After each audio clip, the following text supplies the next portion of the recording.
Exam में आखिरी के 3 महीने बचे हैं, यानी लास्ट 3 मंथ। नवंबर का महीना, दिसंबर का महीना और लास्ट जनवरी का महीना, क्योंकि फरवरी से तो सबके एग्जाम्स हैं। तो सवाल ये उठता है कि जो आखिरी के 90 दिन हैं, क्या इसमें ढंग से पढ़ाई करके क्या तुम जीरो से हीरो बन सकते हो क्या?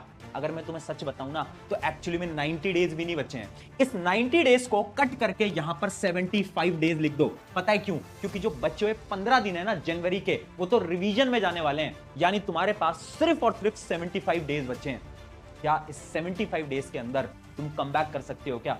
ये सवाल तुम्हें मुझसे नहीं पूछना चाहिए, ये सवाल तुम्हें खुद से पूछना चाहिए। अंदर से क्या आवाज आ रही है? अगर अंदर से आवाज आ रही है ना कि हाँ, लगकर मेहनत करके आखिरी के 3 महीने में तुम मार्क्स ला सकते हो, इसका मतलब है तुम कर सकते हो। और आज मैं तुम्हें वही प्लानर बताऊंगा कि आखिरी 3 महीने में क्या गलतियां नहीं करनी है, कैसे पढ़ाई करनी है और कैसे तुम अपना कमबैक करने वाले हो।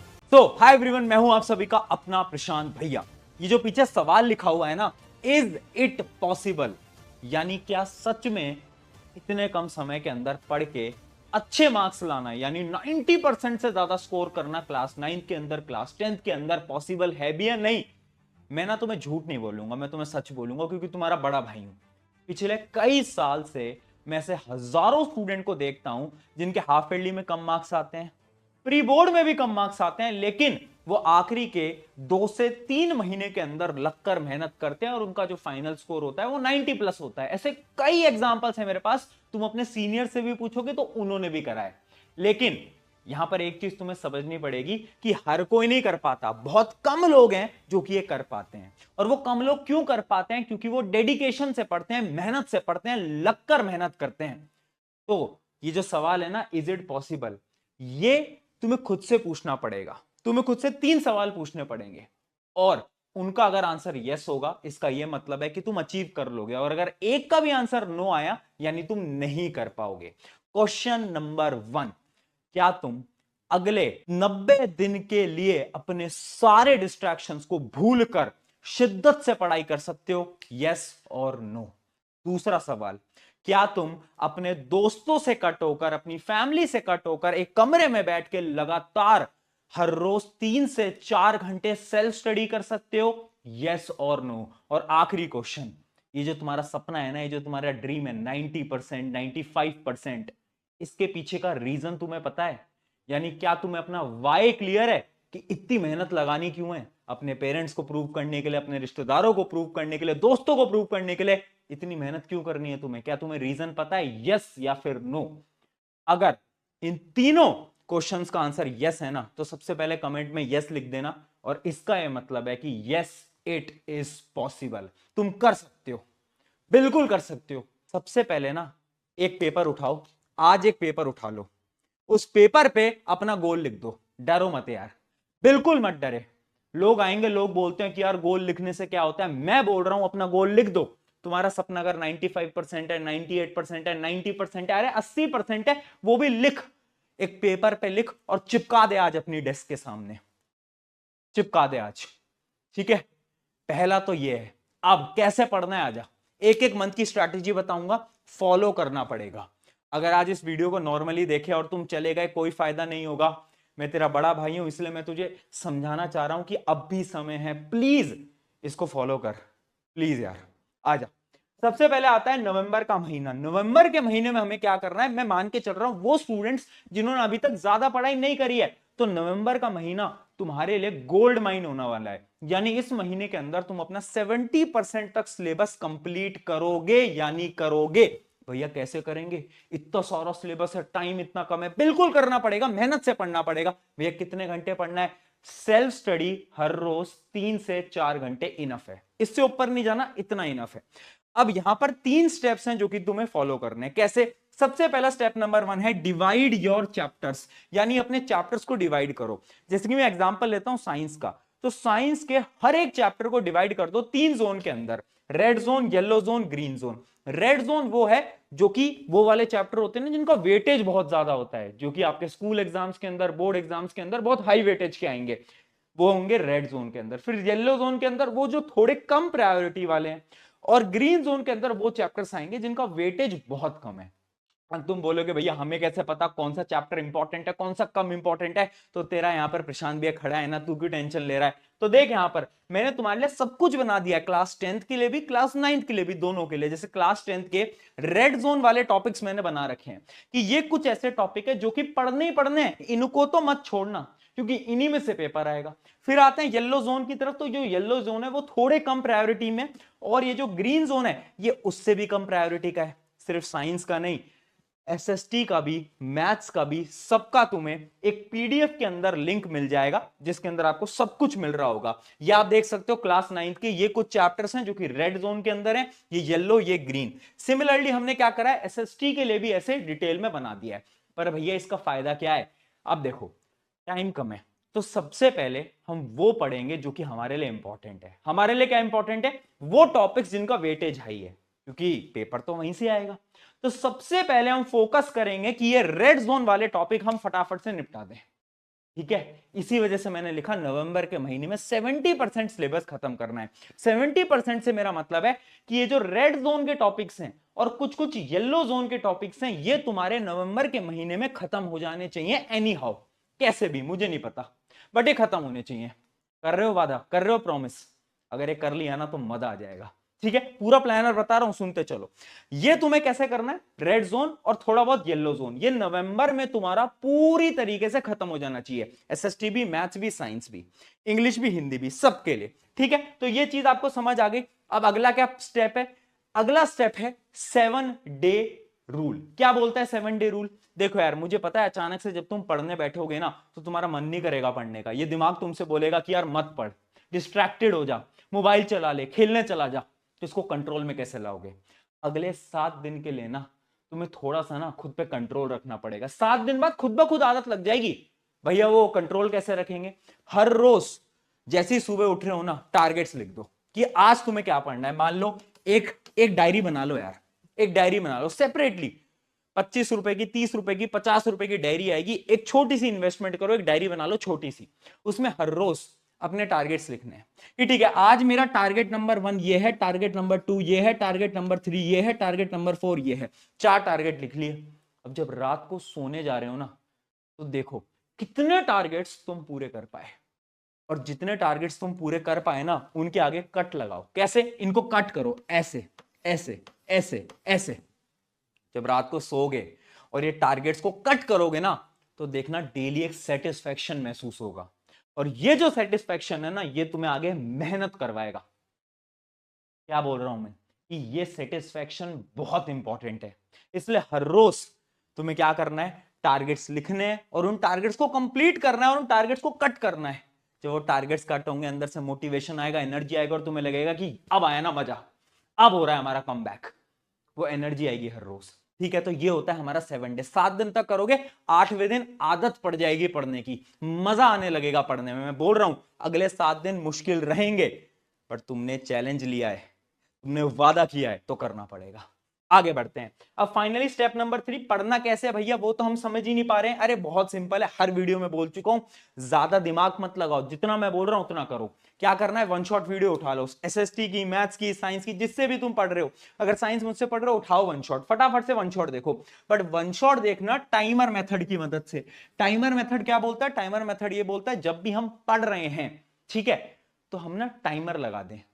उससे क्या होगा, हमें यह पता चल जाएगा कि हम कितनी देर पढ़े हैं और कितनी देर हम डिस्ट्रैक्टेड हुए हैं, है ना।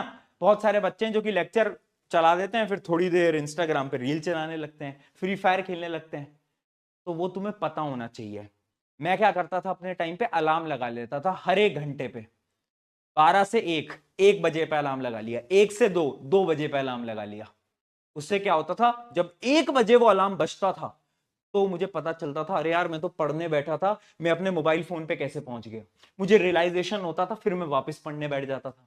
यानी ये टाइमर मेथड का यूज करो, इससे क्या होगा, डिस्ट्रैक्शन धीरे धीरे धीरे कम होगा।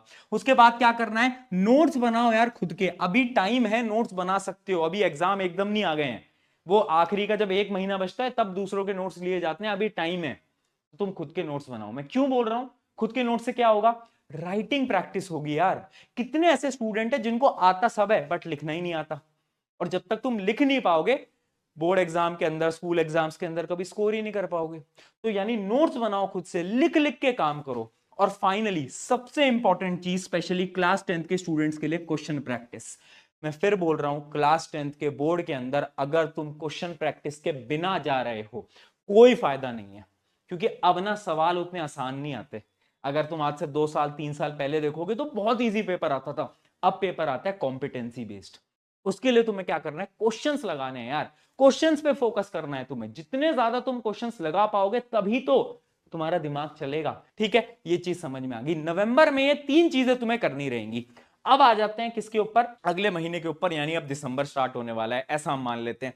दिसंबर में क्या करना है, जो बचा हुआ 30% सिलेबस था, यानी वो जो येलो जोन और जो ग्रीन जोन के टॉपिक्स थे, वो हमें दिसंबर के महीने में निपटाने हैं। ठीक है, तो सबसे पहले हमें क्या करना है, इस सिलेबस को पूरी की पूरी तरीके से निपटा देना है। फिर हमें क्या करना है, बचे हुए टाइम में रिवीजन स्टार्ट करना है। उन टॉपिक्स का रिवीजन करना है जो कि हम ऑलरेडी नवंबर में पढ़ चुके हैं। भैया वे रिवीजन कैसे करना है ये तो बताओ। यार देख, रिवीजन के लिए ना बेस्ट चीज होती है क्वेश्चंस की मदद से रिवाइज करना। तुझे पता होगा मैंने एक सैंपल पेपर अभी लॉन्च करा था, है ना, जेन जी सैंपल पेपर, एकदम तुम्हारे जनरेशन के हिसाब से एक बड़ा प्यारा सैंपल पेपर हमने लॉन्च करा था। उसमें क्या था ना, उसमें मैंने ये करा था कि जैसे तुमने बायोलॉजी के सारे चैप्टर्स पढ़ लिए, फिर तुम टेस्ट दे सकते हो। उस टेस्ट से तुम्हें यह पता चल जाएगा कि तुम्हारी बायोलॉजी कितनी स्ट्रांग है और कितनी वीक है। ऐसी फिजिक्स, ऐसी केमिस्ट्री। सिमिलरली एसएसटी में भी करा है, मैथ्स में भी करा है। और अगर उस टेस्ट में तुम्हारे नंबर कम आ जाएं तो फिर क्या करना है तुम्हें, फिर तुम्हें उसका रिवीजन करना है। यानी हर चैप्टर का रिवीजन नहीं करना होता, हमें ना क्वेश्चन प्रैक्टिस करनी है। और जो जो क्वेश्चन हमसे सॉल्व नहीं हो पाए उस टॉपिक के हमें रिवीजन करने हैं। ठीक है, तो ये आप सैंपल पेपर की बुक मैं लिंक डिस्क्रिप्शन में दे रहा हूं, उधर से आप उठाओगे और वहां से आप ये क्वेश्चन प्रैक्टिस कर सकते हो, रिवीजन आप कर सकते हो। उसके अलावा क्या करना है आपको, डोंट प्रिटेंड टू स्टडी। ये बहुत इंपॉर्टेंट पॉइंट है। आजकल मैं देखता हूं बच्चे जो होते हैं अपने मम्मी पापा की डर की वजह से ना किताब खोल के पढ़े रहते हैं, 1 घंटा 2 घंटा 3 घंटा 4 घंटा, और पढ़ कुछ नहीं रहे। करते हो ना तुम भी ऐसा? ये करना बंद कर दो। मैं सिंपल सी बात बोल रहा हूं, या तो पढ़ो मत, और पढ़ रहे हो तो ऐसा पढ़ो कि दुनिया हिल जाए। सिंपल बात है। तो प्रिटेंड नहीं करना हमें। अगली चीज, दिसंबर में ठंड का महीना रहेगा, तबियत का ध्यान रखो। मैं क्यों बोल रहा हूं, क्योंकि मैंने से बहुत स्टूडेंट देखे हैं जिनका दिसंबर का महीना, ये जो बुखार बीमारियां होती हैं इनकी वजह से वेस्ट हो जाता है। इस पे फोकस करना है। और लास्ट चीज, focus more on English and Hindi. अब क्या हो गया कि नवंबर में आपने उतना फोकस नहीं करा हिंदी इंग्लिश पे, बट अब ये जो दिसंबर है, ये वाले महीने पे आपको फोकस करना पड़ेगा। किसके ऊपर, हिंदी इंग्लिश पे। क्योंकि at the end of the day आपको पढ़ना तो है ही। बोर्ड एग्जाम तो इसके भी देने हैं, स्कूल एग्जाम्स तो इसके भी देने हैं। तो दिसंबर पे हिंदी इंग्लिश पे फोकस करना स्टार्ट कर दो। और अगर तुम्हारा सिलेबस खत्म हो जाता है, सैंपल पेपर, जो पूरे पूरे सैंपल पेपर हैं, वो भी प्रैक्टिस करना स्टार्ट कर दो। उसकी बुक मैंने आपको बताई थी, लिंक डिस्क्रिप्शन में। ठीक है, फिर आता है जनवरी का महीना। अब जनवरी में क्या करना है, देखो जनवरी के जो आखिरी के 10-15 दिन है ना, वो तो सिर्फ रिवीजन के लिए होते हैं, सिर्फ रिवीजन के लिए होते हैं। तो बचे हुए जो 15-20 दिन है उसमें क्या करना है, उन दिनों में सबसे पहले आपको सैंपल पेपर सॉल्व करना स्टार्ट करना है। ठीक है, 3 सैंपल पेपर सब्जेक्ट वाइज बता रहा हूं मैं। मैथ्स के 3, साइंस के 3, इंग्लिश के 3, हिंदी के 3, सबके 3 लगाओगे। 3 मिनिमम है, इससे ऊपर कितना ही तुम बढ़ा दो नंबर, वो तुम्हारे ऊपर है। बट 3 तो मिनिमम लगाने हैं। और पता है कैसे करना है, राइटिंग प्रैक्टिस करनी है। यानी सैंपल पेपर को लिख लिख के, है ना, लिख लिख के तुम्हें सॉल्व करना रहेगा। पूरी आंसर शीट, जैसे हम सैंपल पेपर में तुम्हें आंसर शीट भी देते हैं, आंसर बुकलेट भी देते हैं, तो उस आंसर बुकलेट में लिखो, लिख लिख के पूरा आपको प्रैक्टिस करना पड़ेगा। और लास्ट चीज आ जाती है, स्टडी वीक सब्जेक्ट मोर। यानी जनवरी में ना आपको अपने वीक सब्जेक्ट पे ज्यादा फोकस करना है। जैसे इमेजिन करो एक स्टूडेंट है जिसका हिंदी बहुत वीक है, तो तुम क्या करो, अब ना हिंदी पढ़ो और ढंग से पढ़ो। अगर मैथ्स वीक है तो मैथ्स पे फोकस करो, साइंस वीक है तो साइंस पे फोकस करो। यानी अपने वीक टॉपिक्स पे फोकस करना पड़ेगा। ठीक है, ये 3 महीने का पूरा तुम्हें शेड्यूल दे दिया। और फाइनली आ जाते हैं 1-to-1 टॉक पे। तेरा बड़ा भाई तुझे क्या बोल रहा है, 3 बातें बता रहा है तेरा बड़ा भाई, ध्यान से समझ ले। पहली चीज क्या, नो डे इज सेम। देखो यार, बहुत बार ऐसा होगा जब तुम्हारा पढ़ने का बिल्कुल मन नहीं करेगा। बहुत समय ऐसा आएगा जब तुम्हें लगेगा कि यार आज मैं उतना नहीं पढ़ पाया, नहीं पढ़ पाई। कल तो मैंने 4 घंटे पढ़ा था, आज मैं 1 घंटे ही पढ़ पाया। होगा, सबके साथ होता है। डरना नहीं है, घबराना नहीं है। कुछ दिन आएंगे जब नहीं होगी पढ़ाई, कोई दिक्कत नहीं है ना यार, अगले दिन फिर मेहनत करेंगे, फिर पढ़ेंगे। खुद के बारे में ये नहीं बोलना कि यार मैं तो बेवकूफ हूं, मैं तो पढ़ ही नहीं पाता, मुझसे तो कुछ हो ही नहीं पाता। नहीं, तुम बहुत स्ट्रांग हो, तुम बहुत स्ट्रांग हो, मेहनत करो। है ना। तो याद रखना हर दिन बराबर नहीं होता, बस तुम लगातार मेहनत करते रहो। अगली चीज 5 मिनट इज ऑल्सो इंपॉर्टेंट। मैं बहुत सारे ऐसे स्टूडेंट्स को देखता हूं जो कि ये देखते हैं कि चलो अब ना 5:30 से पढ़ेंगे, अरे छोड़ो यार 6 बजे से पढ़ेंगे, अरे नहीं नहीं अब तो ना 7 बजे से पढ़ेंगे। तो वैसे आगे बढ़ाते जाते हैं और पढ़ते कभी नहीं है। यार 5 मिनट भी ना इंपॉर्टेंट है तुम्हारे लिए, ठीक है। तो 5 मिनट भी अपने वेस्ट नहीं करने। अब हर एक 5 मिनट तुम्हारे लिए जरूरी रहेगा। उसके अलावा लास्ट चीज, you are not alone, very important. अभी तुम्हें लग रहा होगा कि आपकी जिंदगी में बहुत सारी प्रॉब्लम है। अभी आपको ऐसा भी लग रहा होगा कि मेरे दोस्तों ने तो इतनी सारी चीजें कर ली हैं, वो तो सैंपल पेपर लगा रहे हैं और मैं यहां पर बैठ के अपना सिलेबस खत्म नहीं कर पा रहा हूं, भाई मेरी जिंदगी कैसी है। याद रखना, यू आर नॉट अलोन। तुम्हारे जैसे 90% से ज्यादा स्टूडेंट्स हैं जो कि हालत यही है अभी के समय पर। तो खुद को दोष मत दो, सबके साथ होता है। तुम्हारे टाइम पे मेरे साथ भी हुआ था। बट फर्क क्या होता है ना, एक टॉपर और एक एवरेज बच्चे का फर्क होता है माइंडसेट का।